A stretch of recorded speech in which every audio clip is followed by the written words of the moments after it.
Sunday Night Production.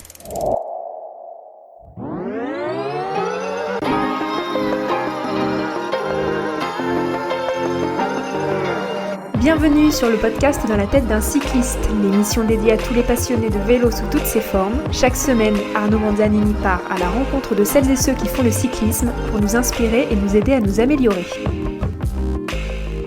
Bonjour à toutes et à tous, bienvenue dans ce nouvel épisode du podcast Dans la tête d'un cycliste, de la capsule santé, où je retrouve à nouveau Camille. Bonjour Camille. Salut Arnaud. Je suis ravi de te retrouver pour cette capsule santé justement où on a un invité particulier, une invitée qui va nous partager son expérience en lien avec le sujet du jour. Et justement, le sujet du jour, quel est-il Camille ? Alors aujourd'hui, c'est un sujet qu'on n'a encore jamais abordé et je suis trop contente de l'aborder et je suis trop contente de notre invitée du jour et de la recevoir. Le sujet du jour, c'est maman et cycliste. Et voilà, parce que moi, j'avais envie qu'on explore l'équilibre fascinant qu'il existe entre la maternité, la carrière de cycliste, en particulier pour les pros.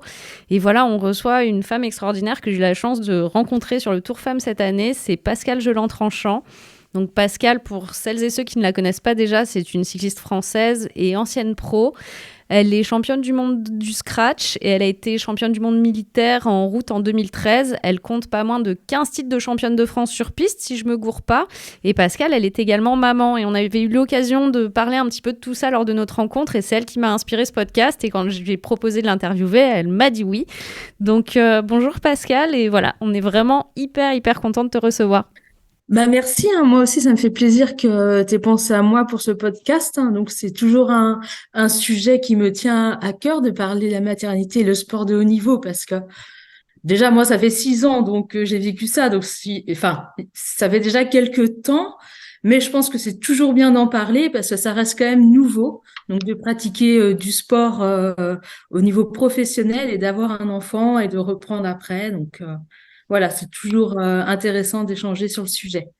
Complètement. Est-ce que pour du coup nos auditeurs qui ne te connaissent pas déjà, tu peux te présenter en quelques mots, j'ai un peu raconté tes titres, mais au-delà de ça, tu as une très belle carrière et un très beau parcours, donc nous dire d'où tu viens, tes mamans, combien tu as d'enfants, nous raconter tout ça, quoi.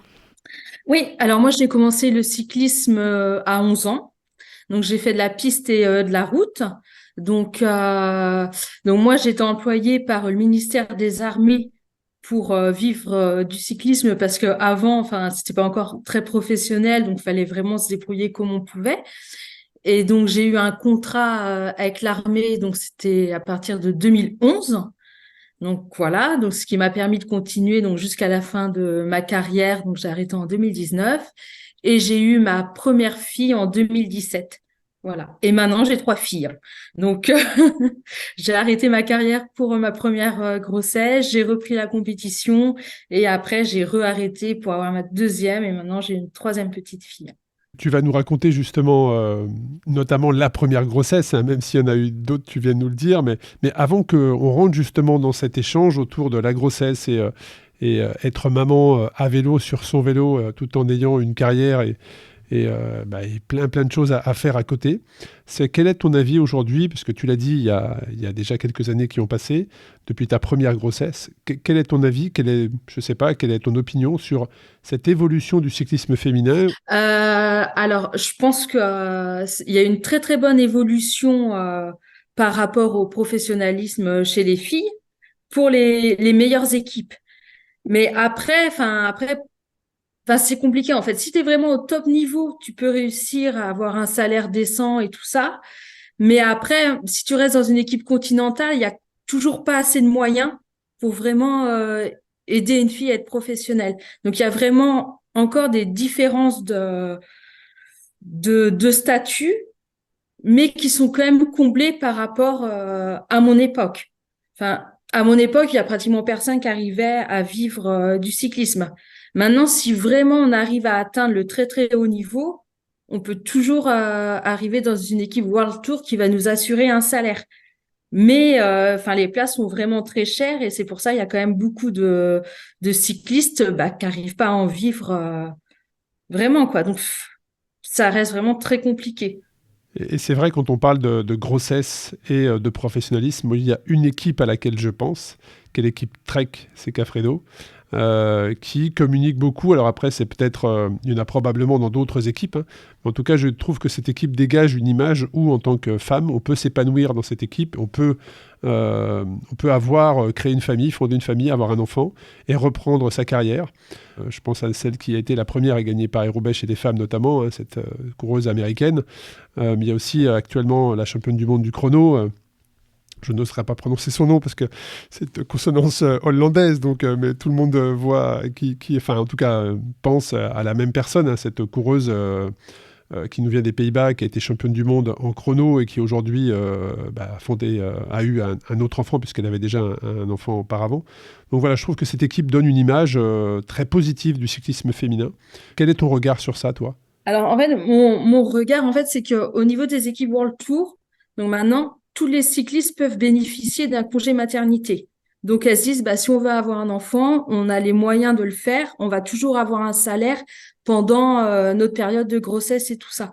Mais après, ce qui reste compliqué, c'est tout ce qu'il faut mettre en place ensuite pour réussir à continuer la compétition en ayant un enfant. Parce que là, on peut avoir ce congé maternité, mais après, c'est la reprise qui est compliquée. Si on reste avec un salaire de base, on n'aura pas les moyens de faire garder son enfant quand on sera parti pendant 2, 3 semaines sur les compétitions. Faudra avoir des nourrices, de la famille, faudra quand même avoir une sacrée organisation. Donc, aujourd'hui, on dit aux femmes, oui, vous pouvez avoir des enfants, mais une fois que l'enfant est là, comment on fait pour se débrouiller? À moins de gagner énormément d'argent et d'avoir une équipe qui mise vraiment sur toi et qui te dit, OK, on va t'aider à financer On une prend en nounou charge qui la est partie famille. trois Ouais. semaines, ou alors il faut avoir un mari qui est là, qui dit, vas-y, je te soutiens à fond, il n'y a pas de problème. Donc oui, maintenant on peut le faire. On peut bénéficier du congé maternité pour les meilleures équipes. Il faut faire partir du World Tour, hein. Mais après, il y a toute la mise en place à avoir pour pouvoir continuer sa carrière avec son enfant. Parce que l'enfant, il est quand même toujours avec toi. Donc, il faut savoir quoi en faire une fois qu'il est là. Ouais, ta réponse est très intéressante et claire, je pense, beaucoup de personnes. Oui. Donc, moi, pour ma situation, j'étais employée par le ministère des Armées. Donc, j'ai eu le droit à mon congé maternité comme tout militaire. Et après, enfin, c'est vraiment mon mari qui était là auprès de moi. C'est une décision qu'on a prise à deux, à savoir si j'allais reprendre ou pas la compétition. Parce que quand j'ai arrêté pour ma grossesse, je savais pas si j'allais reprendre le vélo. Et il m'a dit, bah, OK, on y va, on se lance. Et c'est lui qui a vraiment donné de sa personne pour m'aider à concilier ce projet. Quand j'avais des grands déplacements, notamment en Belgique, il prenait ses congés pour m'accompagner. Enfin, il était toujours présent. Donc, ça a été vraiment lui mon soutien. Et après, la famille aussi qui m'accompagnait sur des longues périodes de stage. Donc, il y a la possibilité d'avoir cet enfant, mais c'est pas non plus simple. C'est hyper intéressant et du coup, tu me dis si on rentre dans des trucs qui sont trop perso ou que tu veux pas évoquer, mais quand ta première grossesse est arrivée, comment est-ce que toi tu l'as vécu, tu vois, est-ce que tu t'es dit bah c'est un truc que je souhaite et ça va pas être une entrave dans ma carrière, ou est-ce que bah ça arrive et tu te dis bon bah on voit ce qui se passe. Comment est-ce que quand t'es athlète de très haut niveau comme tu l'as été, tu gères ça et comment est-ce que tu te projettes pour la suite? Alors moi, j'avais prévu d'avoir un enfant. Donc c'était quelque chose que je souhaitais. Et ce que j'avais pas prévu, c'est que ça arrivait très très vite. Donc en fait, je m'étais dit, bah à l'intersaison, après les championnats du monde, donc c'était les championnats du monde au Qatar, je dis bah voilà, je vais essayer d'avoir un enfant et tout ça. Sauf que bah, la première fois, on a un peu pris un risque, c'était le bon. Donc là, ça a été un peu perturbant parce que c'est vraiment arrivé, allez, 2 mois trop tôt, on va dire. Il me restait des championnats de France, des championnats d'Europe, des championnats du monde, et c'était un peu la panique à bord de se dire comment je vais faire. Est-ce que si je continue à m'entraîner, c'est dangereux pour l'enfant? Si je tombe, est-ce que c'est dangereux? Après, comment ça va se passer au niveau des contrôles antidopage aussi? Si j'ai des contrôles, comment je vais faire? Enfin, il y a eu vraiment beaucoup de questions et j'étais pas du tout préparée à ça. Parce que je pensais pas que ça allait arriver aussi rapidement. Et après, parce qu'on n'a aucune information par rapport à ça, en tant que femme, cycliste et tout. Enfin, c'est vraiment le sujet tabou. Et je me suis retrouvée avec mon test de grossesse, complètement paniquée, mais comment je vais faire?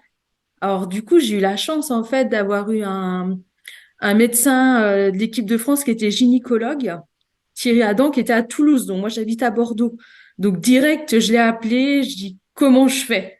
Donc j'ai été le voir et il m'a aidé à tout dédramatiser. Il m'a dit, tu peux continuer à t'entraîner, il y aura pas de problème pour l'embryon. Si tu fais une fausse couche, si tu tombes, tu fais une fausse couche, c'est pas parce que tu vas tomber que tu vas faire ta fausse couche, c'est que ça devait pas tenir et que tu le vois bah, lors de la chute, parce que c'est là où ça déclenche la chute de l'embryon. Et il m'a dit, t'inquiète pas, quand tu sentiras qu'il faut que tu t'arrêteras de toi-même. Donc, il m'a dit, fais-toi confiance. Donc, j'ai eu cette chance-là et j'ai pris la décision de continuer mes épreuves jusqu'au bout. Et t'as couru jusqu'à quel mois de grossesse, en fait? Enfin, quand est-ce que t'as arrêté de t'entraîner, toi? J'avais 2 mois de grossesse. Donc, c'était vraiment tout le début, en fait. J'ai euh, j'ai fait mes championnats de France, mes championnats du monde au Qatar que j'ai arrêté parce qu'il faisait très chaud et je stressais un peu. Je pensais plus à boire et donc tu penses quand même plus à ton enfant qu'à ta performance. Et tant mieux. Et tant mieux. Et après, j'avais des championnats d'Europe sur la piste. J'avais une épreuve par équipe à faire en poursuite par équipe. Et après, j'avais des épreuves américaines omnium en peloton. Et j'ai dit à l'entraîneur, je fais la poursuite par équipe, mais je fais pas les épreuves en peloton. Parce que je savais que même s'il n'y avait pas trop de risques, j'allais pas être à 100%. Je penserais plus à l'embryon que à la performance. Donc, j'ai préféré arrêter là-dessus. Et voilà.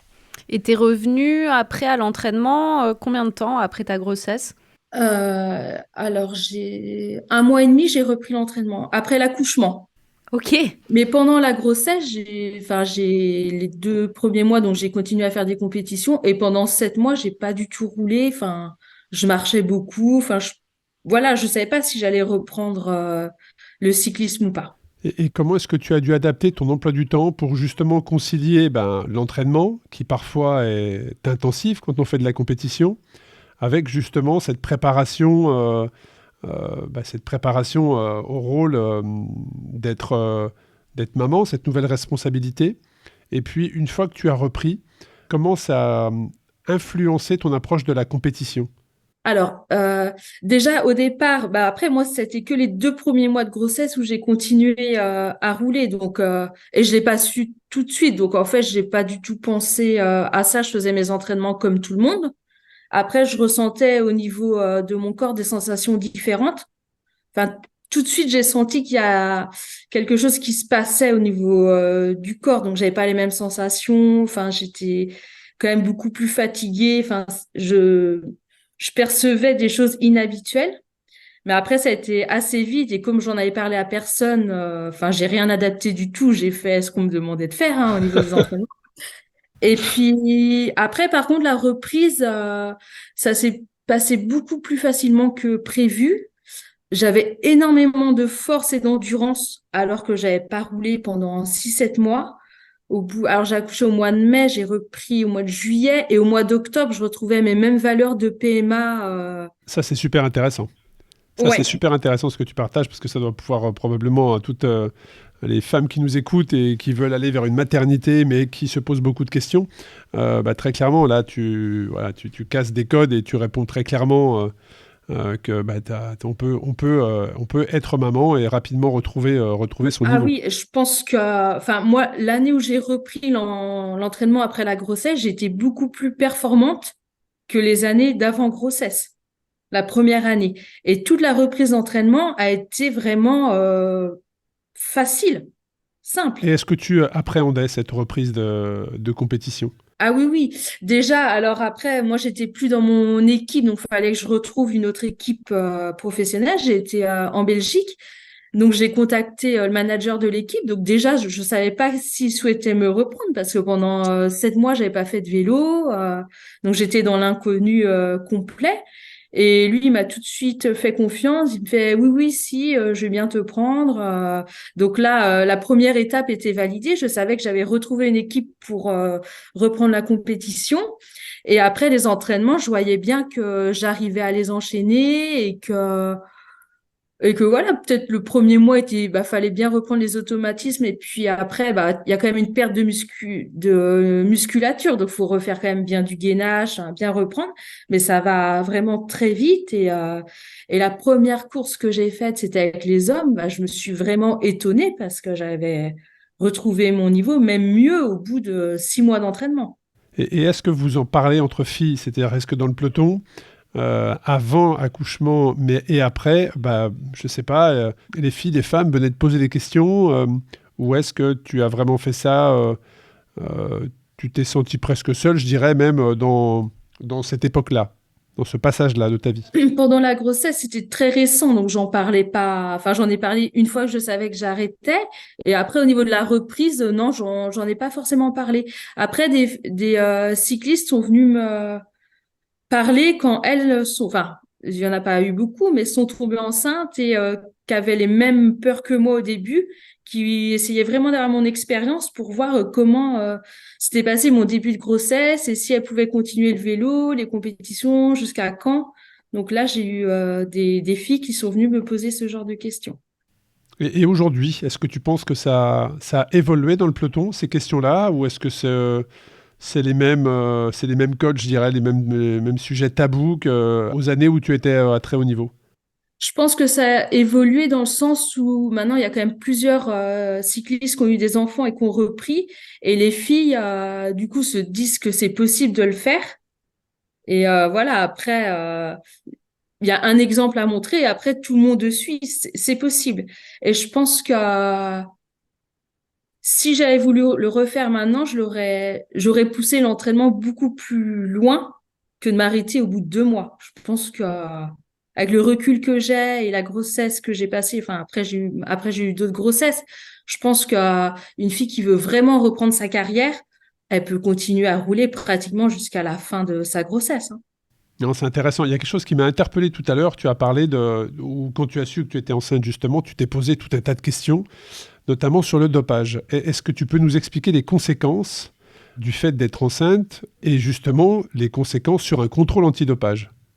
Quels étaient les risques? Du coup, moi, j'ai posé la question au gynécologue que j'avais été voir. Il m'a dit, au contrôle, enfin, ça dépend si on recherche l'hormone de la grossesse. Il dit, si on la recherche pas, on n'a pas moyen de voir que tu es enceinte. Et si on la recherche et que tu es positive, après, tu as juste à justifier de ta grossesse pour te dédouaner du contrôle positif. Mais après, moi, j'ai eu un contrôle urinaire lors des championnats de France et après un suivi biologique, je faisais partie de Adams et j'ai eu aucun retour par rapport à ces contrôles-là. Donc, ça n'a pas été contrôlé ou ça n'a pas été détecté. Après, c'était que le début de la grossesse. Donc, Ouais, je fais un tout petit aparté sur ça. En fait, il faut savoir que donc l'hormone de la grossesse dont parle Pascal, qui est la bêta-HCG, euh, elle apparaît au contrôle antidopage. Pourquoi? Parce qu'en fait, il y a eu toute une période assez sombre de l'histoire du dopage qui inclut pas mal d'athlètes russes qui, en fait, utilisaient les super pouvoirs un peu que donne la grossesse. Enfin, on les forçait, hein, c'était pas, je pense, elle le faisait pas de gaieté de cœur, mais en gros, on faisait tomber des athlètes enceintes avant les grandes échéances pour qu'elles utilisent un peu ces espèces de boosters hormonaux pour mieux performer et ensuite on les faisait avorter. Et du coup, c'était malheureusement une technique de dopage souvent étatique. Et voilà, et c'est plus vraiment le cas maintenant, mais c'est vrai que c'est quelque chose qui est encore surveillé et qu'on regarde et on vérifie que justement, on ne force pas les femmes à tomber enceintes et à les faire avorter après, juste pour bénéficier éventuellement de ce petit boost-là. Et je pense que toutes les femmes qui sont tombées enceintes, en plus, savent que c'est quand même très aléatoire parce qu'il y a des femmes qui vont être un peu boostées, il y en a d'autres qui vont être malades, il y en a d'autres qui vont être très très fatiguées. Mais voilà, c'était une idée de mec, je pense. Hein. C'était vraiment très, très brillant. Ça ne peut être que ça. Ça ne peut être que ça, une idée de mec russe. et de médecins, qui connaissent bien à quel moment fallait tomber enceinte et tout ça, parce que franchement, moi, au bout d'un mois de grossesse, j'étais mais très très mauvaise. Je veux dire, j'avais perdu toutes mes qualités au niveau du sprint. Je faisais un effort, je récupérais pas. Donc, à aucun moment, j'ai senti un bénéfice là-dessus. Après, par contre, je pense que après la grossesse, quand j'ai repris l'entraînement, et l'année d'après, je pense que peut-être là, je me suis sentie beaucoup plus performante parce qu'il me restait peut-être encore des hormones. Je sais pas, mais Et avant, est-ce que tu non. as changé des choses? Et est-ce que tu as changé des choses pour les autres grossesses qui sont arrivées ensuite? Est-ce que tu t'es entraîné plus longtemps? Quel a été l'impact en fait des réponses à toutes les questions que tu te posais sur la première grossesse? Quelles ont été les conséquences sur les grossesses suivantes? Bah après, moi, pour mes secondes grossesses, j'avais fait le choix d'arrêter ma carrière sportive. Donc, j'ai pas continué l'entraînement. Mais j'ai roulé beaucoup plus longtemps pour le plaisir. Euh, Notamment ma dernière grossesse. Donc, j'allais au travail en vélo. Enfin, j'ai 15 kilomètres. J'ai fait jusqu'à 5-6 mois de grossesse. J'ai fait beaucoup plus de sport pour ma deuxième et troisième grossesse, alors que j'avais plus d'intérêt que pour la première où j'ai repris après. Très intéressant. Je pense que les femmes, faut vraiment qu'elles dédramatisent par rapport au fait de faire du sport ou non, mais toutes les femmes, hein, pas que les cyclistes. Hein. C'est pas parce qu'elles pratiquent un sport que ça va répercuter des problèmes sur leur enfant à naître, bien au contraire. Et, euh, et je pense qu'il y a beaucoup de gynécologues de plus l'ancienne génération qui n'ont pas assez de connaissances là-dessus. Peut-être même que le cyclisme est même protégé parce que, je ne sais pas, une femme enceinte de 3, 4 mois, 5 mois, de la course à pied, c'est peut-être plus compliqué. Là, du vélo, c'est un sport porté. C'est peut-être même un sport idéal justement pour continuer sa prépa physique, continuer à être en forme, à s'aérer l'esprit. Oui, c'est sûr. Après, le seul risque à vélo, c'est le risque de chute. Le risque de chute, oui. Voilà.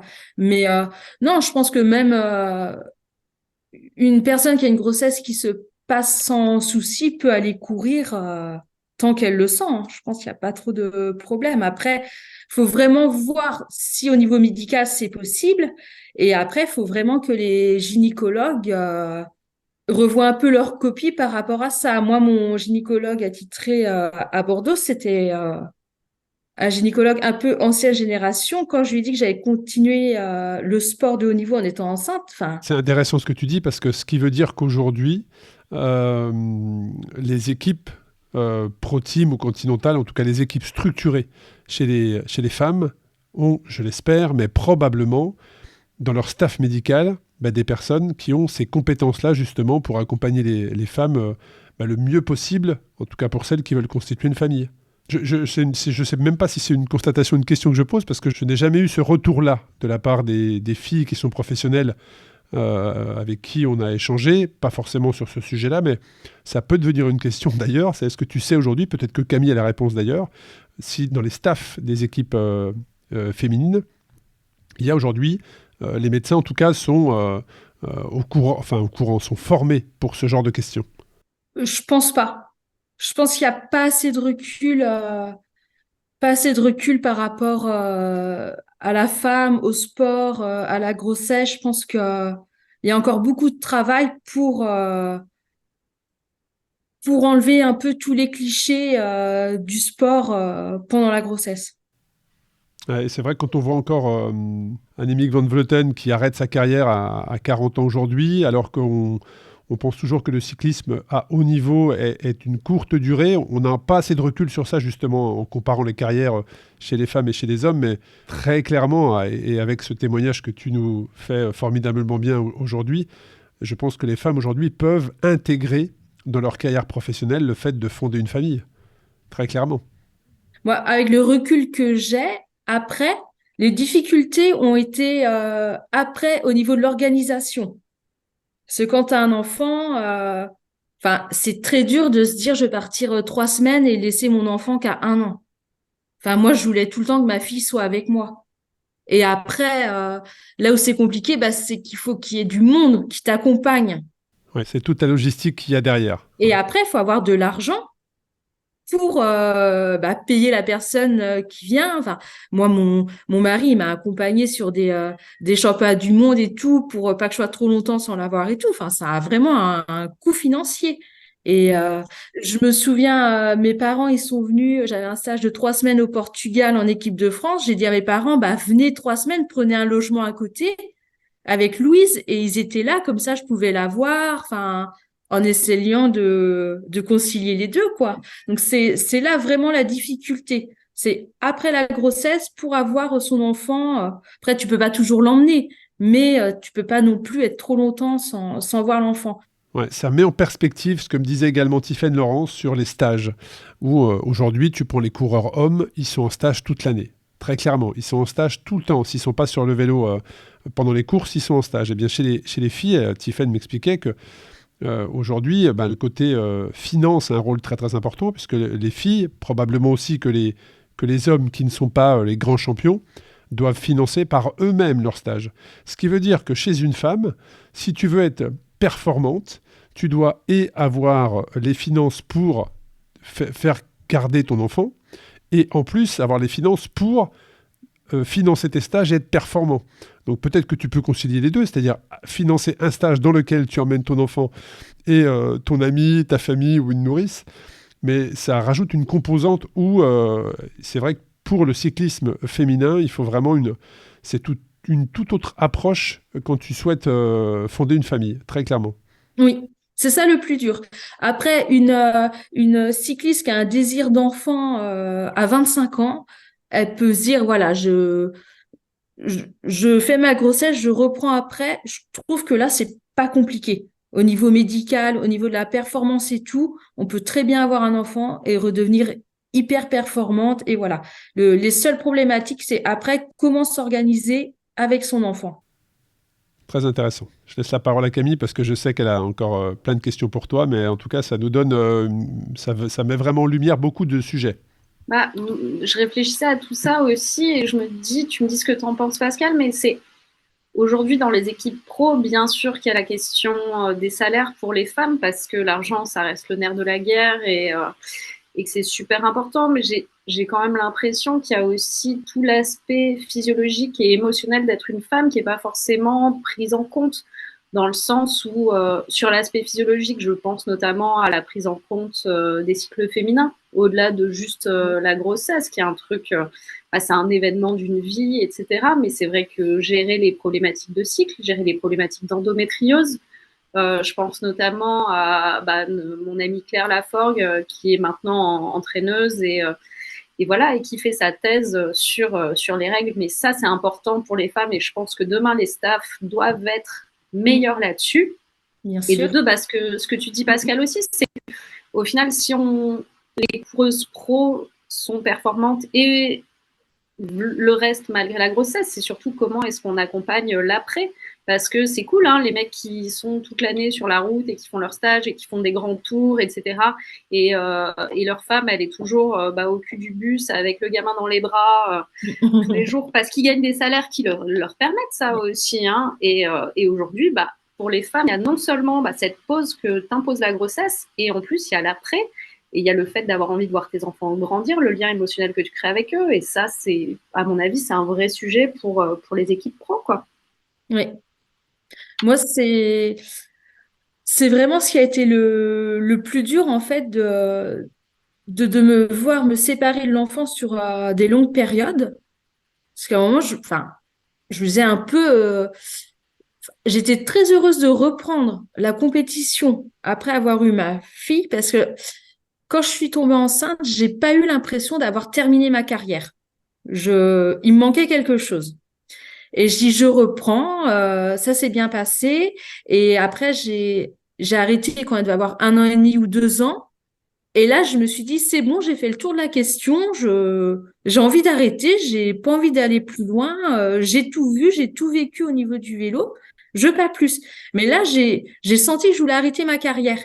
Et pour moi, c'était vraiment important de décider du moment et de pas arrêter ma carrière parce que j'ai eu un enfant.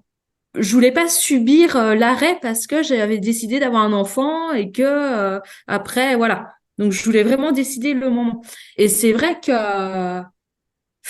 qu'après, oui, la problématique, c'est l'organisation, enfin, toute la séparation avec son enfant. Je pense qu'une fois qu'on a l'enfant qui est là, faut vraiment tout repenser et il faut que les équipes prennent en considération ça.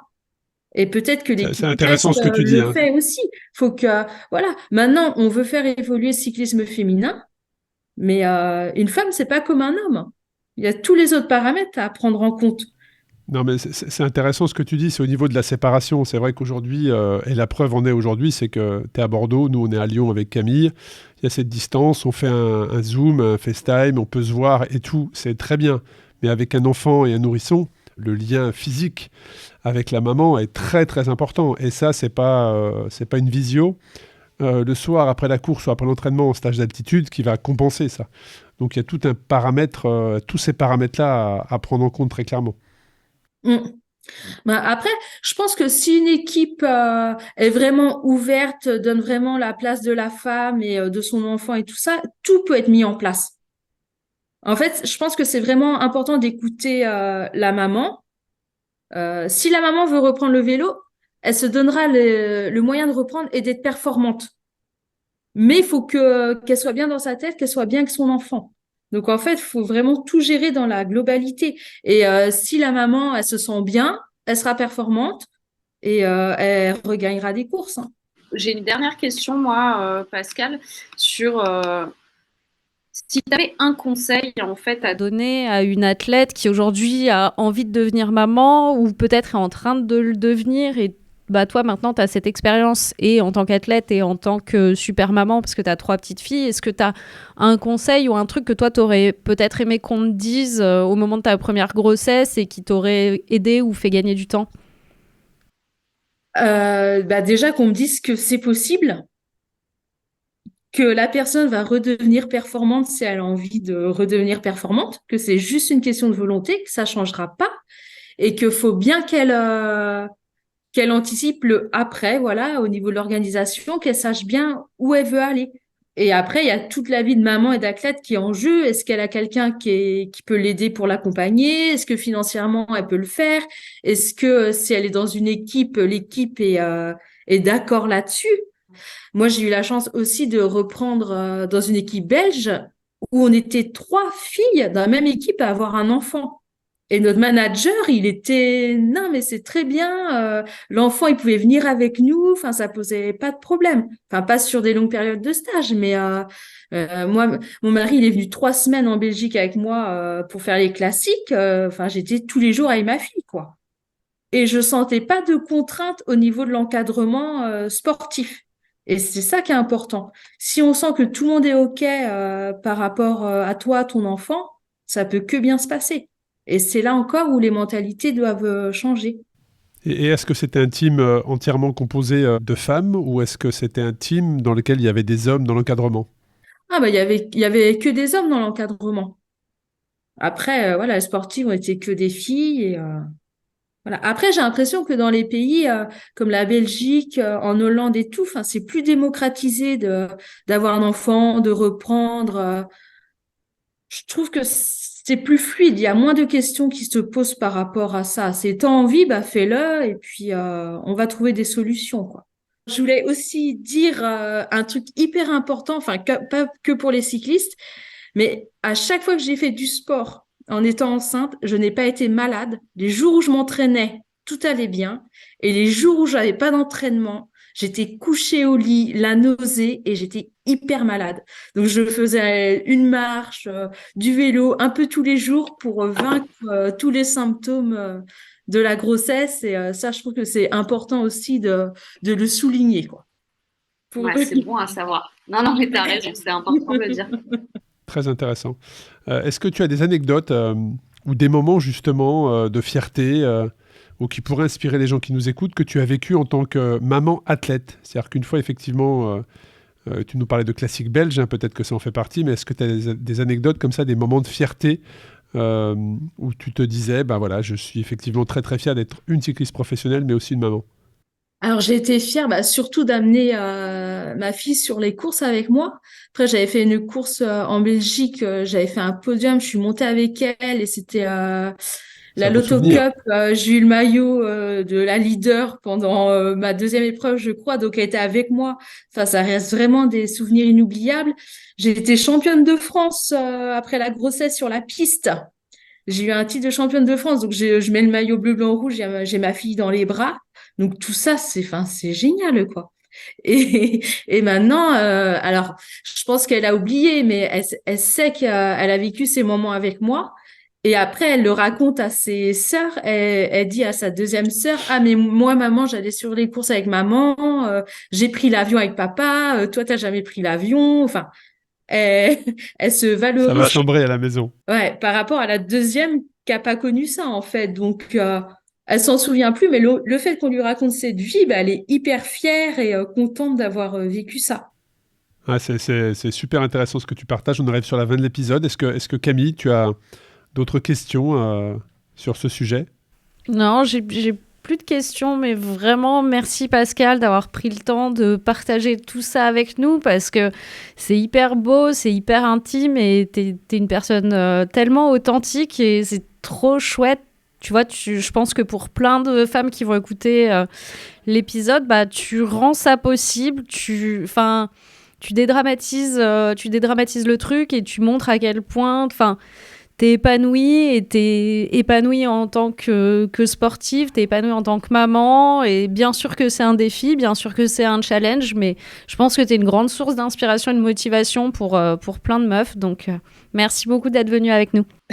Merci à vous. Hein. Ça m'a fait plaisir d'échanger sur le sujet. Et, Je confirme, c'est vrai que c'est un sujet avec Camille, on a traité beaucoup de sujets en 2 ans, mais c'est un sujet qu'on n'avait jamais traité. Et de par ton témoignage, franchement, ça casse les codes. On a mis aussi les pieds dans le plat, hein, voilà, d'un sujet qu'on ne parle pas beaucoup parce que non, c'est pas vraiment possible. Voilà, je pense que ton témoignage est hyper inspirant. Comme l'a dit Camille, c'est possible. C'est possible, donc un grand merci à toi pour justement ta disponibilité, ce témoignage émouvant, inspirant sur l'équilibre délicat entre la maternité et une carrière de cycliste professionnel. Et on espère que cette discussion a apporté des perspectives riches et des enseignements précieux à toutes les femmes, mais aussi les hommes qui nous écoutent, parce que comme tu l'as dit, quand tu as un staff d'hommes qui t'accompagne et qu'ils ont cette ouverture d'esprit, c'est d'autant plus appréciable. Et les femmes sont bien plus libérées et en confiance sur le vélo parce qu'elles n'ont pas cette crainte du jugement ou de la remarque déplacée.